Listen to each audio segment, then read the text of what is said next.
असी यसु दे असी हाँ गवाह यसु दे। सबको जय मसीह की। स्वागत है आपका प्रोग्राम गवाह यीशु में। जिस तरह बाइबल में लिखा है कि यहोवा आज्ञा देता और सुसमाचार सुनाने वालियों की गिनती बढ़ती जाती है। इसी तरह से हम आज आपको एक ऐसी परमेश्वर की दासी के साथ मिलवाएंगे, एक ऐसे गवाह के साथ मिलवाएंगे जिनको परमेश्वर ने अपनी महिमा के लिए चुना और आज वो परमेश्वर का काम देश विदेश में जाके कर रहे। तो आइए हम मिलेंगे परमेश्वर की दासी पास्टर सोनू मलिक जी के साथ। जय मसीह की पास्टर जी। जय मसीह की। पास्टर जी, स्वागत है आपका प्रोग्राम गवाह यीशु में। Thank you.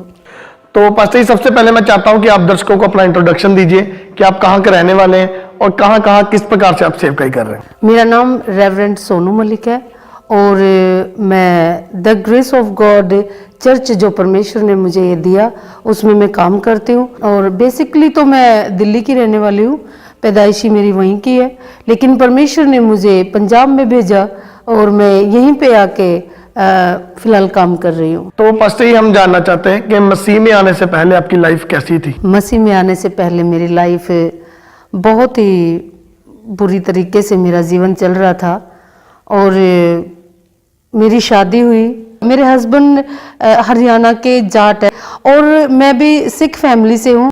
मेरी शादी होने के बाद कुछ 1 साल बाद 6 महीने बाद पता चला कि मुझे बच्चे नहीं हो रहे हैं और बच्चे नहीं होने की वजह से मेरे परिवार वालों ने मुझे बहुत जगह डॉक्टरों को दिखाया, बहुत डॉक्टरों के पास लेके गए और डॉक्टरों ने सब ने मना कर दिया। किसी ने कहा 2 महीने दवाई खाओ ठीक हो जाएगा, 6 महीने खाओ, लेकिन कहीं से भी कोई आराम नहीं आया। लास्ट में मेरी सास मुझे कनाडा में लेके गई, टोरंटो में। वहाँ पे मेरी सास ने मुझे जब उस डॉक्टर को दिखाया तो डॉक्टर ने कहा कि इसकी पूरी बॉडी का सीटी स्कैन होना है। जब मैं पूरी बॉडी का मेरा सीटी स्कैन करवाया तो उस डॉक्टर ने मुझे मेरी रिपोर्ट देख के कहा कि ये कभी मां नहीं बन सकती। और जैसे ही ये बात मेरी सास को पता चली, उसने मेरी माँ को फ़ोन कर दिया उसी टाइम। और जिस टाइम मेरी माँ को उसने फ़ोन किया, मेरी माँ का उसी time on the spot heart attack हो गया और उनकी डेथ हो गई। उसके बाद हम लोग वापस आ गए इंडिया में।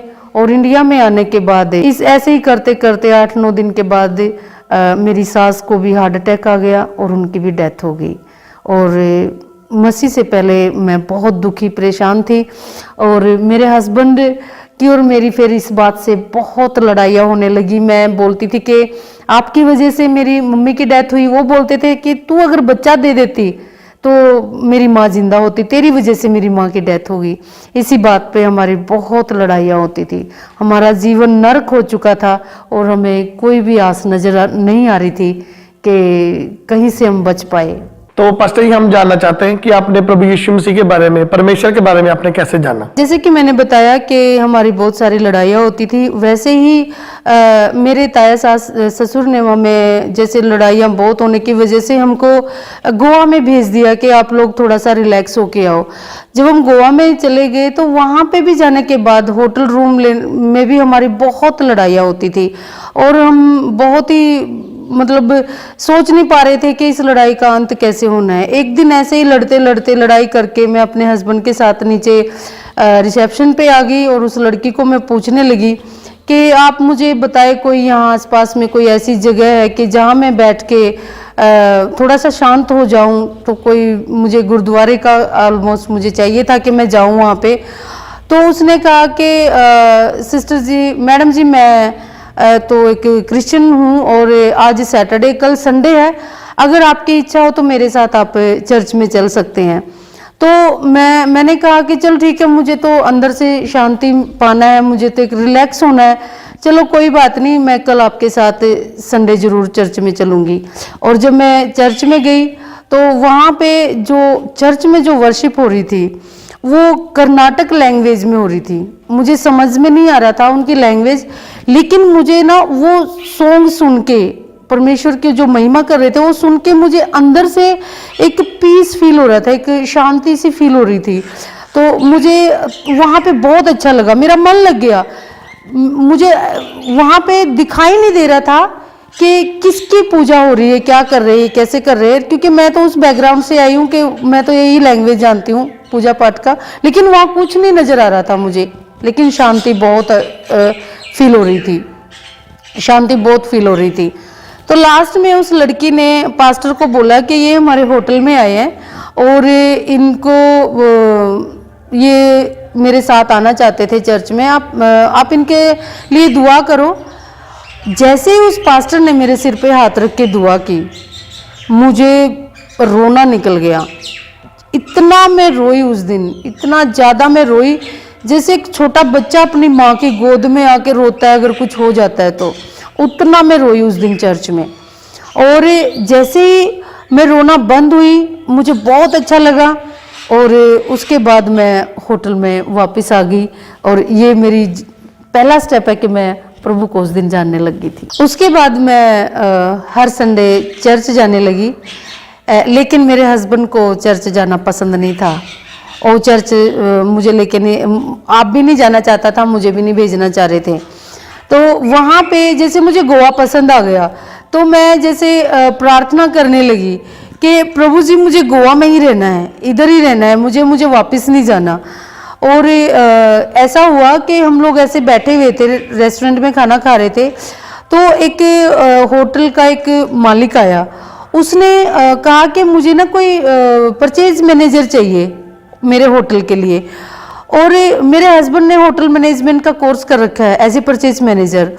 तो जैसे मैं ये थोड़ा सा बोल के, मुझे प्रार्थना भी नहीं करनी आती, जस्ट बोल के मैं नीचे, हम लोग नीचे आए थे, वैसे ही वो बंदा आ गया और वो बोलने लग गया कि भी हमें एक परचेज मैनेजर चाहिए। तो मेरे हस्बैंड ने सडन बोल दिया कि जी मैंने कोर्स कर रखा है परचेज मैनेजिंग का। तो उन्होंने कहा कि दिखाओ डॉक्यूमेंट्स दिखाओ, तो उन्होंने मेल में अपने सारे डॉक्यूमेंट्स दिखा दिए। तो उसी दिन उसने कह दिया कि तू शाम को आ जाना होटल में काम कर लेना। तो मैं बहुत खुश हुई और मैं वहाँ पे ही गोवा में ही हम लोगों ने सेटल होने का डिसाइड किया और घर फ़ोन कर दिया कि यहाँ पे नौकरी लग गई, हम लोग यहीं रहना चाहते हैं। घर वालों ने भी परमिशन दे दी, आप रह सकते हैं। लेकिन मेरे हस्बैंड को अलाउड नहीं था कि मैं चर्च जाऊँ। वो कहता था कि मेरी क्वालिफिकेशन या मेरी वजह से मैं नौकरी लगा हूँ, तेरी दुआ से या किसी और चीज़ से मैं नौकरी नहीं लगा हूँ। तो एक दिन क्या हुआ, मैं ऐसे सोचती थी, मेरा हस्बैंड चला जाता था सुबह 6 बजे चला जाता था ड्यूटी पे होटल में, और वो आते थे 2-2:30 बजे।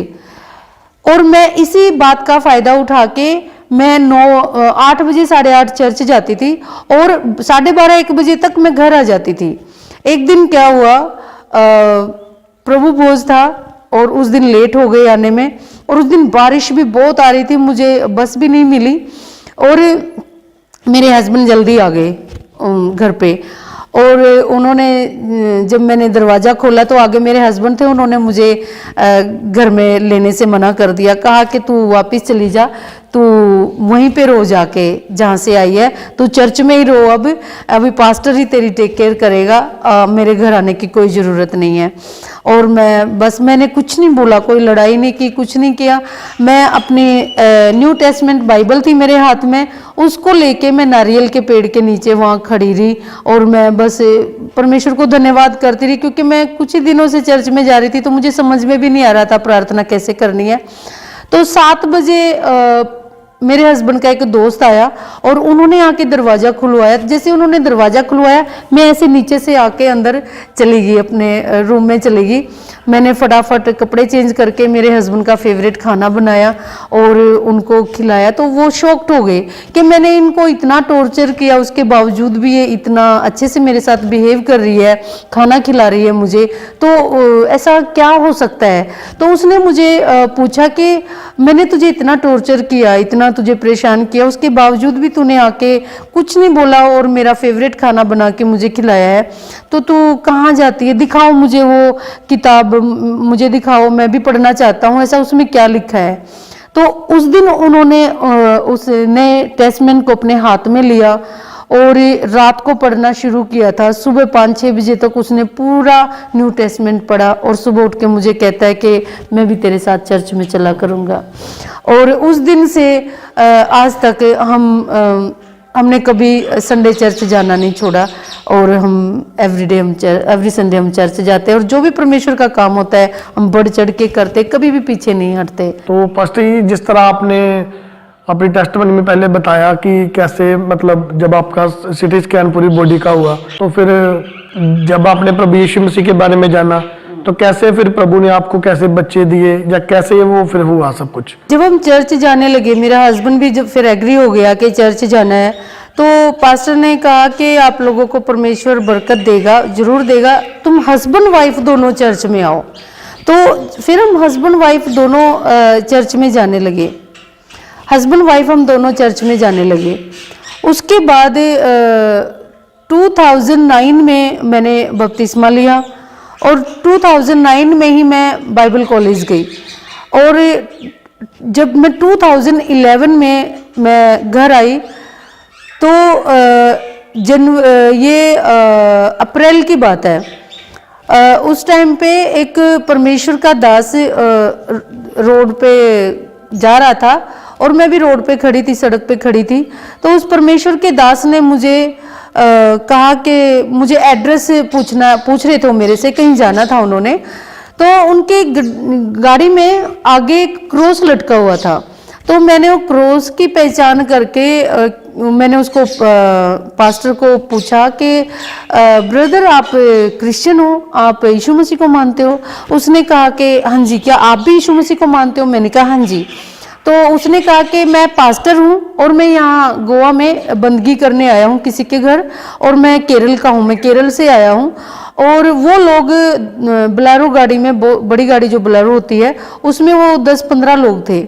तो मैंने उनको कहा कि आप पास्टर हैं, मैं बड़ी खुश हो गई हूँ पास्टर सुन के ना।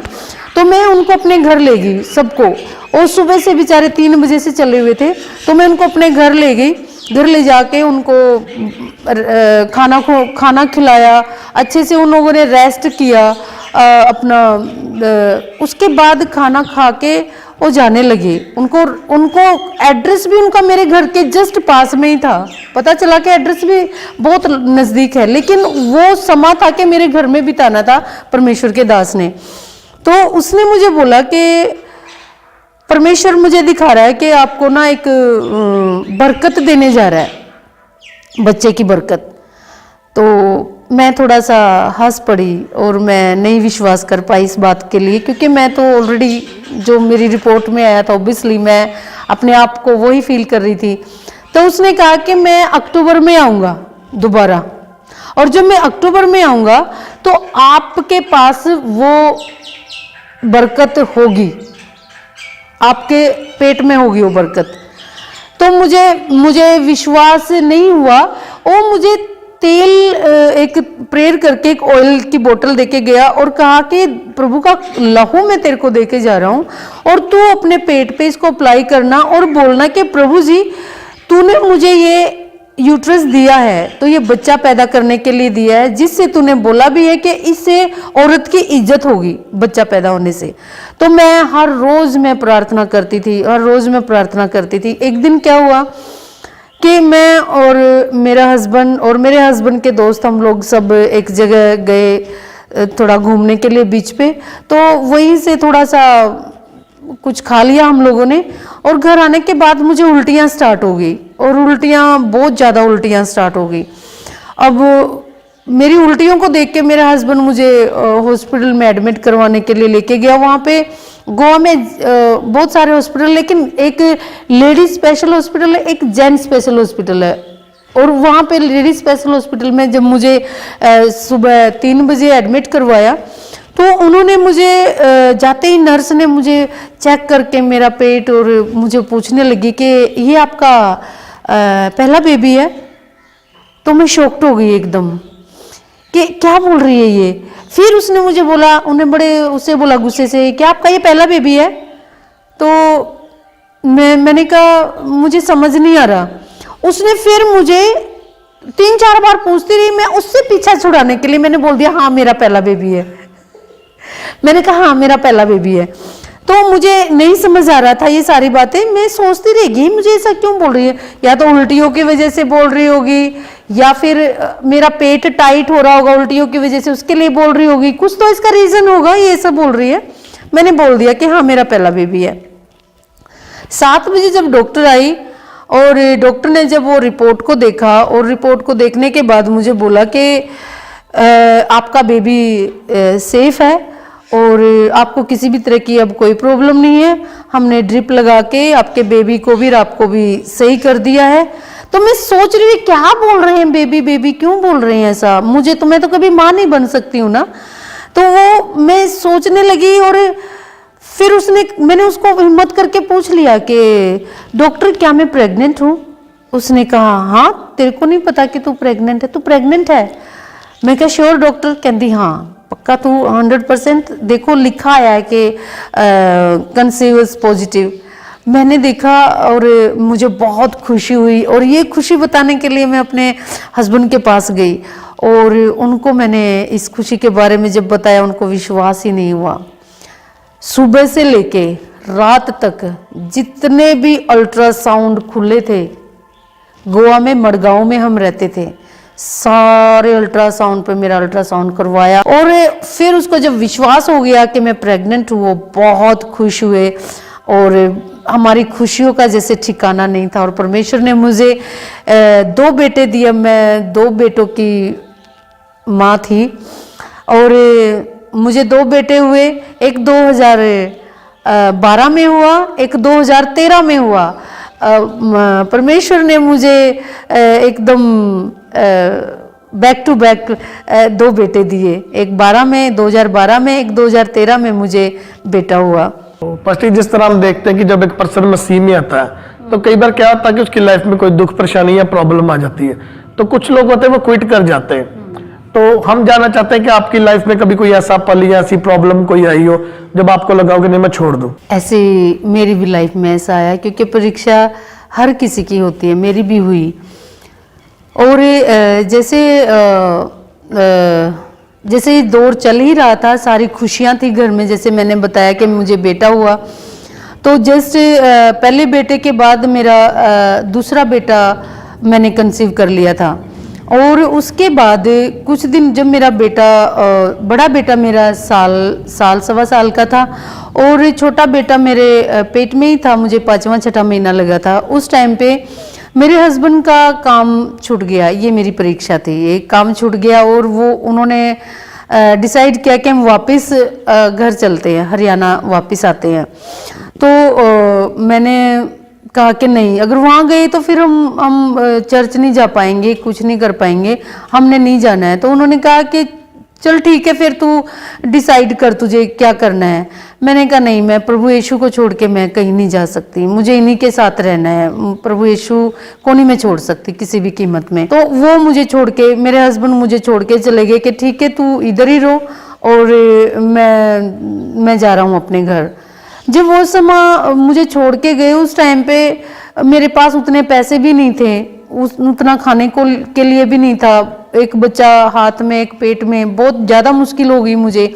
ऐसे चलते चलते मुझे 2 महीने मैंने ऐसे ही निकाल लिए। मैं आस पड़ोस में मांग के लेके आके अपने बच्चों को खिलाती थी, कोई देता था कोई नहीं देता था। चलते चलते पड़ोसियों ने देना ही बंद कर दिया, कहते नहीं नहीं इसका तो रोज का ही काम है मांगने का। अभी मैं बहुत, मेरा पेट बहुत बड़ा था और मेरे से काम भी नहीं बनता था, तो मैं क्या करती, और इसके अलावा मेरे पास कुछ था भी नहीं इस करने के लिए। तो मैं फिर एक घर में गई, किसी घर में गई, वहाँ जाके मैंने बोला कि मुझे सिर्फ रोटी दे देना, मैं आपके घर का काम कर दिया करूँगी।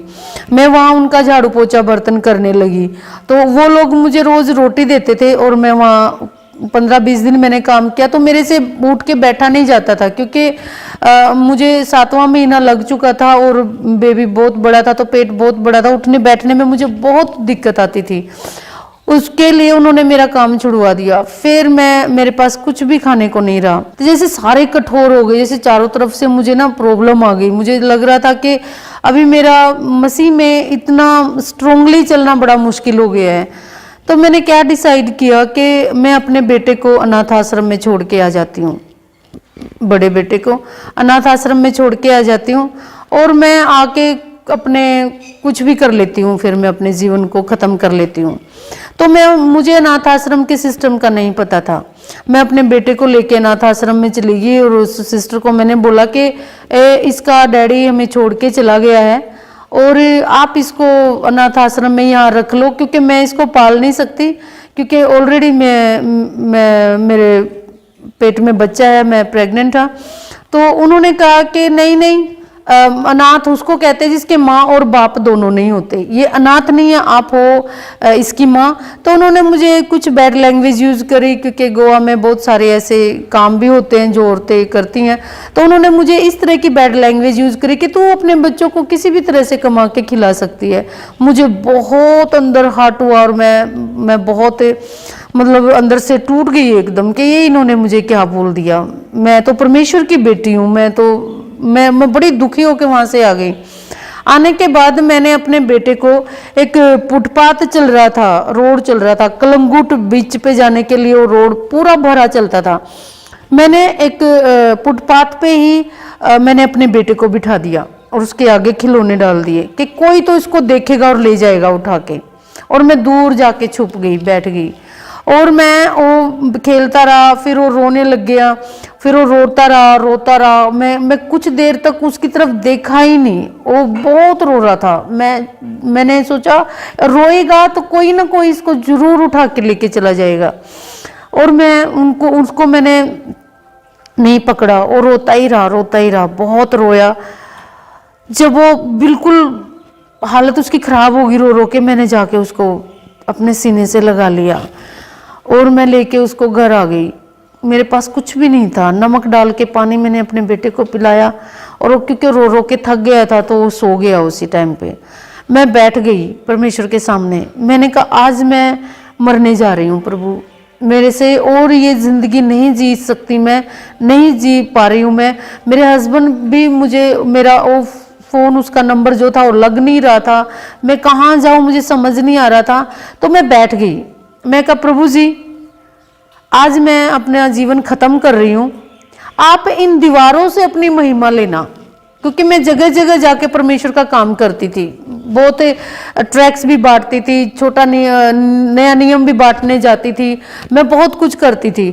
लेकिन उस टाइम पे जब मैं कमज़ोर पड़ गई तो मैंने सब बंद कर दिया और मैंने परमेश्वर को बोला आज से मैं कुछ नहीं करने वाली और मैं आज अपनी जान देने वाली हूँ। मैंने पंखे पे दो मेरे पास दुपट्टे थे, दुपट्टे बांधे, दो फांसी लगा ली, एक तरफ मैं अपने बेटे को लटका देती हूँ, एक तरफ मैं लटक जाती हूँ, मैं अपनी ज़िंदगी ख़त्म कर लेती हूँ। और ऐसे करते करते करते करते मुझे बहुत रोना आ रहा था। तो परमेश्वर ने मुझे अंदर से एक आवाज़ दी कि बाइबल पढ़, बाइबल पढ़। मैं कहा आज मैं ना मैं बाइबल पढ़ूंगी ना मैं प्रार्थना करूंगी, लेकिन अंदर से एक आवाज़ आई कि बाइबल पढ़। जब मैंने चलो मैं कहा लास्ट टाइम मैं बाइबल, हमारे जो पास्टर थे वो कहते थे कि ऐसे खोल के बाइबल के वचन नहीं पढ़ने, कभी भी आप रेगुलर बाइबल पढ़ो ताकि आपको परमेश्वर समझाए सिखाए कुछ। रेगुलर पढ़ने से दिमाग में जल्दी बैठती है बाइबल। मैंने कहा नहीं, मैं पास्टर की बात भी नहीं मानूंगी, मैं ऐसे ही बाइबल खोलूंगी, जो भी वचन मेरे सामने आएगा उसी को मैं एक्सेप्ट करूंगी कि वही मेरे जीवन का, चाहे वो मेरे लिए मरने का है चाहे वो जीवन का है।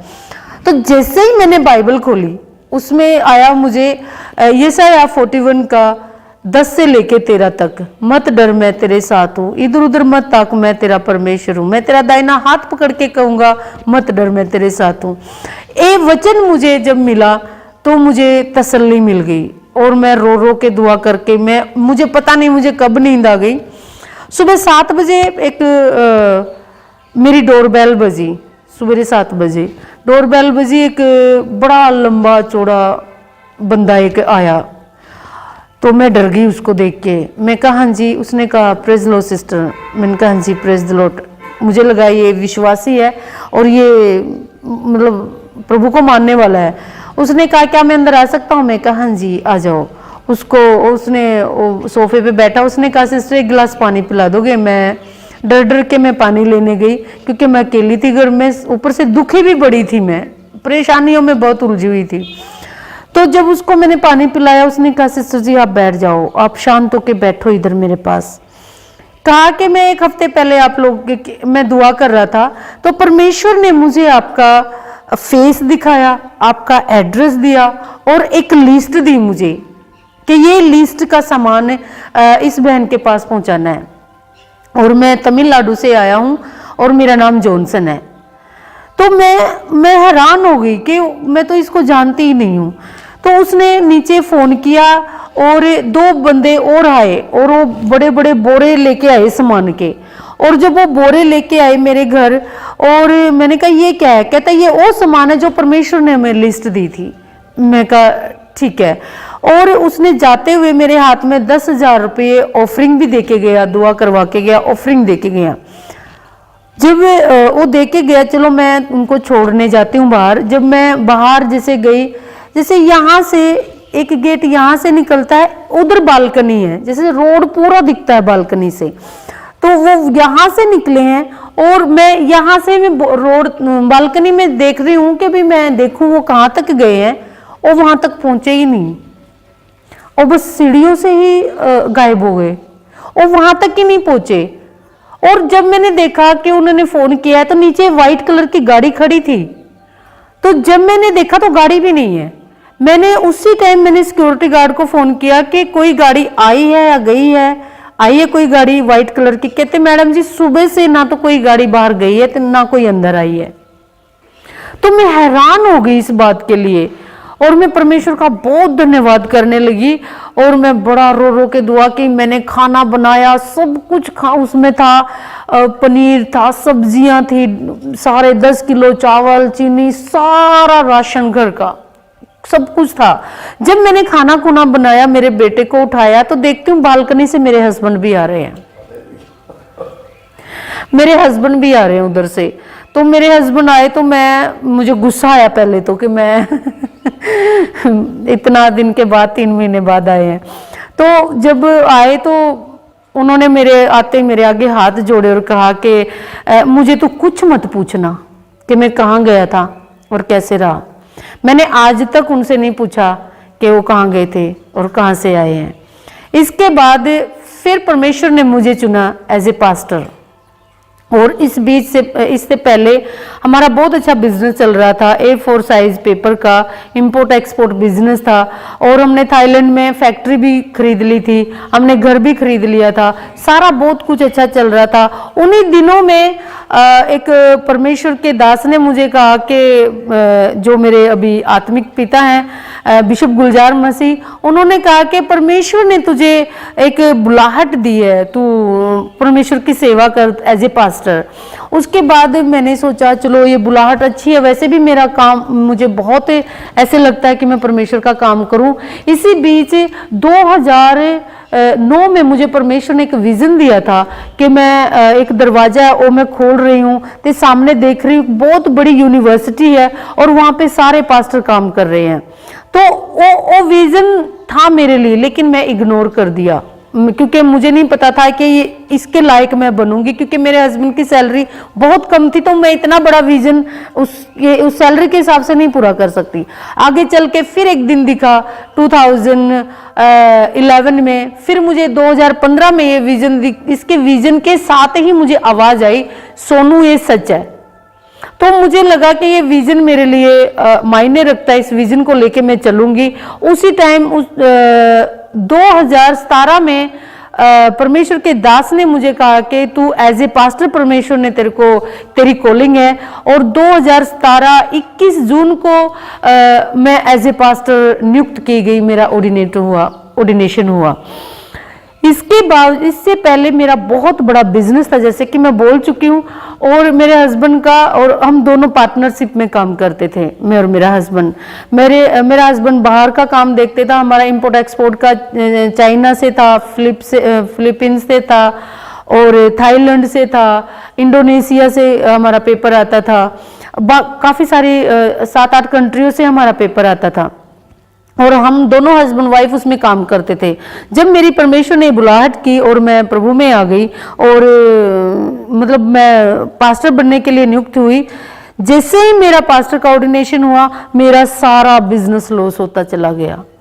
ये मेरे लिए बहुत बड़ा टेस्ट था, ये उससे भी बड़ा टेस्ट था मेरे लिए, क्योंकि सारा बिजनेस सब कुछ सेटअप था, सारी चीजें सेटअप थी, एकदम हिल गया। सारा सब कुछ मेरा स्पॉइल होना शुरू हो गया, खत्म होना शुरू हो गया। आहिस्ता आहिस्ता आहिस्ता 18 में मेरा सारा कुछ चला गया, एक कुछ भी मेरे पास नहीं रहा। 2 गड्डियां थी, घर था, घर का सारा सामान, मेरी सारी ज्वेलरी, सब कुछ खत्म हो गया। हम एकदम रोड पे आ गए, कुछ भी हमारे पास नहीं बचा। उस ऐसे ही मैं द ग्रेस ऑफ गॉड करके मैं मिनिस्ट्री चलाने लगी। ये भी परमेश्वर ने मुझे विजन दिया था जब मैं पास्टर बनी, कि मुझे एक चर्च दिखाया गया था, चर्च के ऊपर गोल्डन अक्षरों में लिखा गया था द ग्रेस ऑफ गॉड। वहीं फिर मैंने बिशप जी से पूछा तो इन्होंने मुझे कहा कि ये द ग्रेस ऑफ गॉड से तू एक संस्था तू रजिस्टर्ड करवा, और वो रजिस्टर्ड करवाई, वो चलाई, और थोड़े से दिन चली। जैसे ही मैं प्रभु में थोड़ा आगे बढ़ने लगी तो ये सारे टेस्ट आए, तो वो बंद करके रखना पड़ा, क्योंकि उस टाइम पे मैंने जब बपतिस्मा दिया तो एक वहीं पे जहाँ मैं सेवा करती थी, उसने मेरी कंप्लेंट कर दी पुलिस में कि इन्होंने मेरा धर्म परिवर्तन कर दिया, जिसकी वजह से मुझे एक रात जेल में भी, थाने में भी रहना पड़ा। पूरा दिन और एक रात मैं वहाँ पे रही, और फिर परमेश्वर ने मुझे अद्भुत तरीके से वहाँ पे निकाला, और प्रॉब्लम शुरू हो गई। उसके बाद कंटिन्यू प्रॉब्लम शुरू हो गई, एक परीक्षा आए, दूसरी आए, एक जाए दूसरी आए, ऐसा होना शुरू हो गया। उसके बाद जब ये सारी चीज़ें चल रही थी तो जो बिशप जी हैं, बिशप गुलजार मसीह जी जो पंजाब में रहते हैं, उन्होंने हमें बुलाया कि तुम लोग यहाँ आ जाओ, यहाँ आके आप सेवा करो। और मेरे हस्बैंड को बोला यहाँ आके तू होटल मैनेजमेंट का तूने कोर्स कर रखा है, तो तेरा मैं यहाँ पे आके होटल का थोड़ा करवा देता हूँ काम। यहाँ पे भी हम आ गए, पूरा परिवार 2019 में हम आ गए, और हमने 2 होटल को खोला। होटल, दोनों ही होटल में हमारा कम से कम भी 40-45 लाख का लॉस हो गया, और हम पूरे, उसके बाद फिर हम पूरे दब गए। परीक्षा इतनी बड़ी आ गई, 19 में हम इतने डाउन चले गए कि हमारे पास खाने के लिए भी कुछ नहीं थे। 19 में मैं बिल्कुल अकेली जैसे हो गई। कुछ दिनों के बाद, उस टाइम पर 2-3 महीने ऐसा हो गया कि अब मरी, क्योंकि कुछ भी नहीं था खाने के लिए। तो एक दिन ऐसे ही मेरे हस्बैंड ने कहा कि चल वापस घर चलते हैं, हमने नहीं रहना इधर, या तो हम मर जाते हैं या वापस घर चलते हैं। देख लिया यीशु मसीह हमारे लिए कुछ नहीं कर रहा है। मैंने कहा नहीं, मैं तो नहीं जाऊंगी घर। मेरा तब भी यही फैसला था कि मुझे नहीं जाना है, अब भी मेरा ये फैसला है कि मुझे नहीं जाना है। उसके बाद मेरे हस्बैंड के लिए दुआ की तो वो ठीक हो गए। चलते चलते इसी पीरियड में, उन्हीं दिनों में मुझे पैरालाइज अटैक आ गया, क्योंकि टेंशन इतनी थी, प्रॉब्लम इतनी थी। मेरे हस्बैंड को भी मैं बच्चों की तरह हैंडल कर रही थी कि वो वापस ना जाए, और सारा बर्डन मेरे ऊपर आ गया, और मेरा पैरालाइज अटैक आ गया। पैरालाइज अटैक आया, उस टाइम पे मेरे पास एक भी पैसा नहीं था, और मैं डॉक्टर के पास गई। डॉक्टर ने मुझे कहा कि, मैंने उनसे रिक्वेस्ट किया कि मेरे पास पैसा नहीं है और मुझे पैरालाइज अटैक आ गया। उसने कहा मेरे बस का हुआ ठीक करना तो मैं करूँगा, अगर नहीं हुआ तो आप कहीं भी जा सकते हैं। बिशप जी को हमने फ़ोन किया, चलो उन्होंने कहा कि इस टाइम पे मेरे पास पैसे तो नहीं है, लेकिन उनकी वो गड्डी लेके आ गए थे उस टाइम पे, और गड्डी में हमें मकेरिया लेके गए। मकेरिया में जाके उस डॉक्टर ने मुझे बोला कि 1 साल तक तो तेरा हाथ ऐसे ही रहेगा, शायद ये आगे हो, क्योंकि तेरे ऊपर एक और मेजर अटैक आएगा जो तेरा ये सारा हिस्सा पैरालाइज होना है, क्योंकि ये शुरुआत है, अभी तेरा हाथ पैरालाइज हुआ है। मुझे और डरा दिया। हम वहाँ पे मकेरिया में हमारे कोई रिलेटिव था, हम उनके घर गए। उनके घर जाके हम लोगों ने उन्होंने कहा कि हमें खाना खुना खिलाया, हम बैठे वहाँ पे। तो मैं 11 बजे प्रार्थना करने बैठ गई। 11 बजे जब मैं प्रार्थना करने बैठी तो मैं परमेश्वर को एक ही बात बोल के बैठी कि प्रभु जी, जो तुम मुझे आज ठीक नहीं करेगा तो मुझे कल ठीक होने का कोई फायदा नहीं है, क्योंकि मैं अपना ये हाथ से माइक पकड़ती हूँ और तेरी महिमा करती हूँ। अगर ये मेरा हाथ ठीक नहीं हुआ तो मैं आपकी महिमा कभी नहीं करूंगी। मैं 11 बजे बोल के बैठ गई।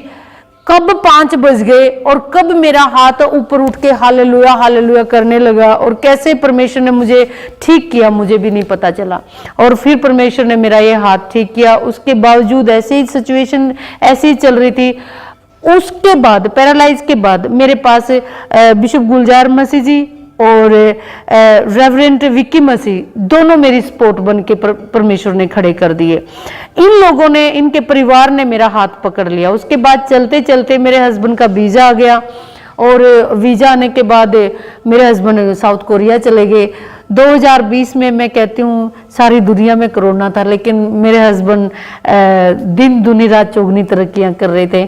40-45 लाख रुपए हमने एक ही साल में 2020 में हमने सारा कर्जा उतार दिया। दोबारा से परमेश्वर ने हमारा हाथ पकड़ लिया, और इसी बीच में फिर एक मेरे जीवन में एक हादसा हो गया। इस खुशी भी आती, कहते हैं कि दुख फिर सुख, दुख आया फिर ऐसा हादसा हुआ 2023 में 14 मई को मेरा बेटा संयम, जो बड़ा बेटा था मेरा, उनको परमेश्वर ने बुला लिया अपने पास। ये मेरे लिए बहुत ही दुख की घड़ी थी उस टाइम पे। सबसे बड़ी बात ये थी कि उस दिन मदर्स डे था, और सुबह उठते ही उसने मुझे बोला कि मम्मा मैं आज आपको मदर्स डे गिफ्ट देना चाहता हूँ।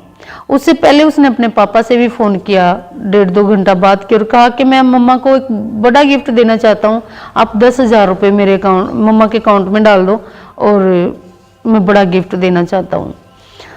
और उसने मुझे भी उठते ही बोला कि मम्मा आपको क्या चाहिए, आज मदर्स डे है। मैंने कहा मुझे कुछ नहीं चाहिए, बस तू मेरा कहना माना कर। और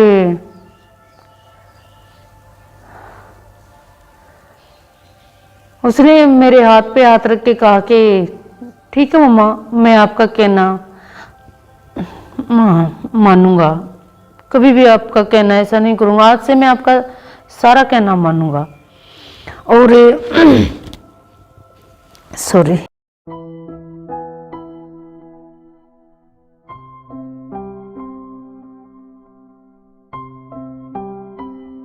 और उसके 8:30 बजे उसने मुझे कहा कि मुझसे प्रॉमिस किया, और 9 बजे वो मुझे छोड़ के चला गया। ये दुख है, लेकिन है, अभी भी है दुख, उसको मैं जिंदगी भर नहीं भूल पाऊंगी। लेकिन सबसे बड़ी गवाही मेरी ये है कि उस बेटे ने पैदा होके मुझे माँ का दर्जा दिया, और मैं भी परमेश्वर के पास गई क्योंकि मुझे बच्चों की जरूरत थी, और परमेश्वर ने हमें चुना और बच्चे दिए।